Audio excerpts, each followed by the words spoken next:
Si tu veux faire plus, va falloir que tu apprennes des fois à faire moins. Je te donne un exemple.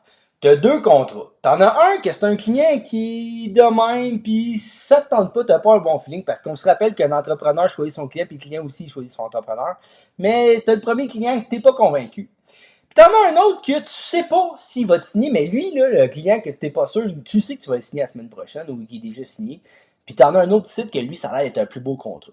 Ben, des fois, il faut apprendre à dire, en tout cas, je dirais pas le mot, là, mais de dire, regarde, moi, je fais pas ce contrat-là. Puis je me concentre sur ce contrat-là, que ça se peut que ça s'en vienne. C'est sûr qu'on vit dans l'insécurité de ne pas savoir qu'il y a un contrat qui va rentrer. Puis ça se peut fort bien que, dans le fond, t'aimes pas ça, l'insécurité de tout ça, mais à nous, il y a des façons de faire en sorte que tu vas voir que tu as ta constance et tes clients vont rentrer pareil. Là.